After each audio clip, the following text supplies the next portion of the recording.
Perkenalkan, nama saya Talita Kristina Mau dari kelas 10 IPS. Hari ini saya akan mempresentasikan mengenai laporan yang sudah saya buat, yaitu ISK atau infeksi saluran kemih. Bab 1 yaitu pendahuluan.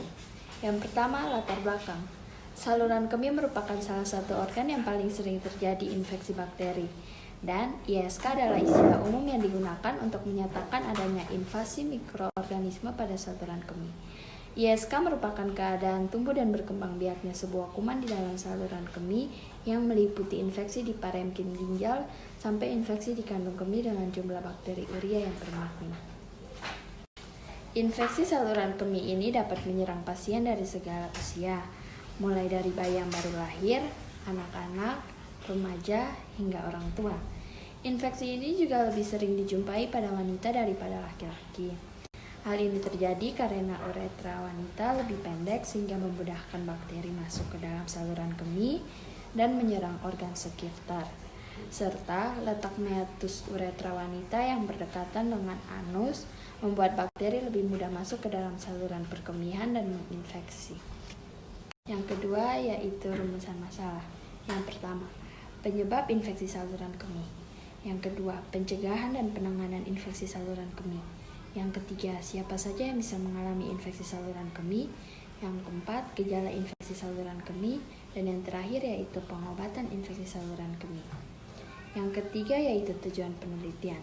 Tujuan penelitian yaitu menuliskan hasil penelitian mengenai infeksi saluran kemih, baik pengertian, penyebab, dan cara penanganannya. Yang keempat, manfaat penelitian. Manfaatnya yaitu memberi wawasan dan pengetahuan lebih mengenai bahayanya infeksi saluran kemih jika terus dibiarkan dan agar bisa menghindarinya. Yang kelima yaitu dugaan atau jawaban sementara. Studi pusaka atau mencari informasi tentang penyakit yang diteliti. Bab 2 yaitu landasan teori. Yang pertama, pengertian infeksi saluran kemih atau ISK. Infeksi saluran kemih atau ISK adalah kondisi ketika organ yang termasuk dalam sistem kemih yaitu ginjal, ureter, kandung kemih, dan juga uretra mengalami infeksi. Yang kedua yaitu penyebab infeksi saluran kemih atau ISK. Penyebab infeksi saluran kemih pada umumnya karena bakteri E. coli. Bakteri ini biasanya hidup di dalam saluran cerna.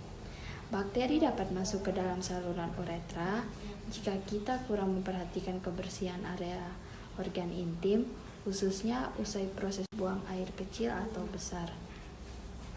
Ada juga penyebab lainnya, di antara lain, yang pertama yaitu aktivitas seksual. Terutama perempuan, frekuensi hubungan seksual bisa meningkatkan risiko infeksi. Yang kedua, alat kontrol kehamilan. Perempuan yang memakai alat kontrol kehamilan seperti diafragma lebih beresiko mengalami infeksi. Yang ketiga, ada menopause. Setelah menopause, berkurangnya hormon estrogen membuat saluran kemih lebih mudah terinfeksi. Yang keempat, ada kateter. Penggunaan kateter karena tidak bisa berkemih dapat mengundang bakteri masuk ke dalam saluran kemih. Yang kelima adalah saluran abnormal. Anatomi saluran kemih yang abnormal sehingga tak bisa berkemih secara wajar juga menjadi faktor infeksi. Yang keenam adalah masalah imun. Ketika kekebalan tubuh berkurang misalnya karena dan yang terakhir yaitu batu saluran kemih. Batu dapat menjadi sumber infeksi karena merupakan benda asing yang menjadi tempat berkembang bakteri di dalam saluran kemih. Yang ketiga yaitu dampak dari infeksi saluran kemih atau ISK. Yang pertama, gangguan pada ginjal. Saat seseorang terkena ISK, bakteri bisa naik dan masuk ke ginjal. Alhasil, kondisi ini membuat seseorang rentan terkena infeksi ginjal, yang ditandai dengan nyeri punggung, mual, demam, hingga menggigil. Jika tidak juga ditangani, infeksi ginjal bisa menyebabkan kerusakan permanen pada ginjal. Yang kedua, sepsis. Komplikasi ini terjadi ketika infeksi bakteri penyebab ISK menyebar ke dalam aliran darah. Yang ketiga, penyempitan uretra pada pria. Yang keempat yaitu melahirkan prematur dan berat bayi lahir rendah. Bab 3 yaitu metodologi penelitian. Yang pertama, waktu dan tempat penelitian. Penelitian ini disusun di rumah peneliti yang beralamat di Jalan Kejora 1 Oebufu dan dilakukan selama 3 hari, mulai dari tanggal 19 Januari 2021 hingga 21 Januari 2021. Yang kedua yaitu metode penelitian. Adapun metode penelitian yang digunakan oleh peneliti adalah metode observasi atau wawancara atau eksperimen atau studi pustaka. Metode observasi adalah melihat dan mendengarkan peristiwa atau tindakan yang dilakukan oleh orang-orang yang diamati. Kemudian merekam hasil pengamatannya dengan catatan atau alat bantu lainnya. Yang kedua, wawancara adalah kegiatan tanya jawab secara lisan untuk memperoleh informasi. Bentuk informasi yang diperoleh dinyatakan dalam tulisan atau direkam secara audio, visual atau audiovisual. Wawancara merupakan kegiatan utama dalam kajian pengamatan. Pelaksanaan wawancara dapat bersifat langsung maupun tidak langsung. Yang ketiga, eksperimen. Eksperimen adalah suatu set tindakan dan pengamatan yang dilakukan untuk mengecek atau menyalahkan hipotesis atau mengenali hubungan sebab akibat antara gejala. Dalam penelitian ini, sebab dari suatu gejala akan diuji untuk mengetahui apakah sebab tersebut memengaruhi akibat. Yang keempat yaitu studi pustaka. Studi pustaka adalah teknik pengumpulan data dengan tinjau pustaka ke perpustakaan dan pengumpulan buku-buku, bahan-bahan tertulis, serta referensi-referensi yang relevan dengan penelitian yang sedang dilakukan. Metode yang saya gunakan adalah metode penelitian yang digunakan, yaitu studi pustaka atau mencari informasi tentang penyakit yang diteliti. Bab 4 yaitu hasil dan pembahasan. Yang pertama, hasil dan pembahasan.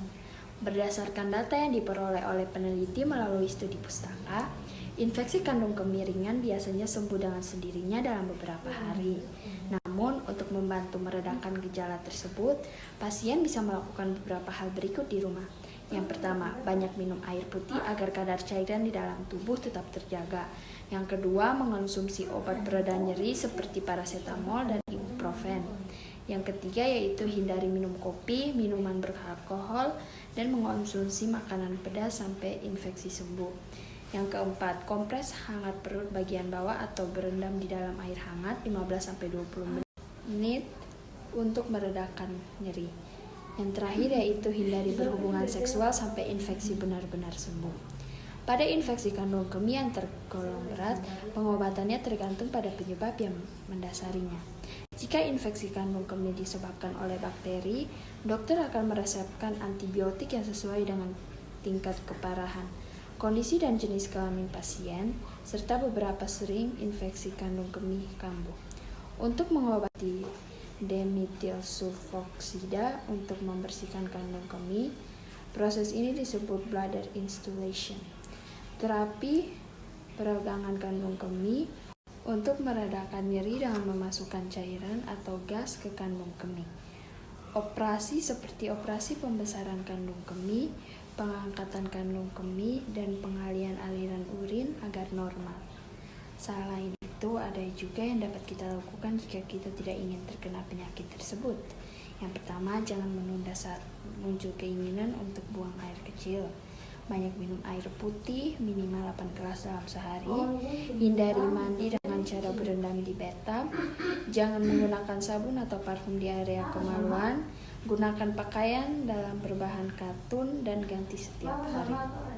Lalu usahakan buang air kecil sebelum dan setelah berhubungan seks. Bagi wanita, biasakanlah menyangka area genital dari arah depan ke belakang setelah buang air kecil atau buang air besar. Dan yang terakhir, hindari pemakaian alat kontraversi jenis diafragma atau yang mengandung spermisida. Bab yang terakhir yaitu bab 5, kesimpulan dan saran. Yang pertama, kesimpulan. Dari hasil studi pustaka yang dilakukan oleh peneliti dapat disimpulkan bahwa penyebab infeksi saluran kemih atau ISK adalah bakteri E. coli. Bakteri ini biasanya hidup di dalam saluran cerna. Bakteri dapat masuk ke dalam saluran uretra jika kita kurang memperhatikan kebersihan area organ intim, khususnya usai proses buang air kecil atau besar. Yang kedua yaitu saran. Sarannya yaitu selalu mencegah agar tidak terkena penyakit tersebut, dan jika sudah terkena penyakit tersebut harus cepat-cepat dibawa ke dokter. Sekian dari presentasi saya, terima kasih.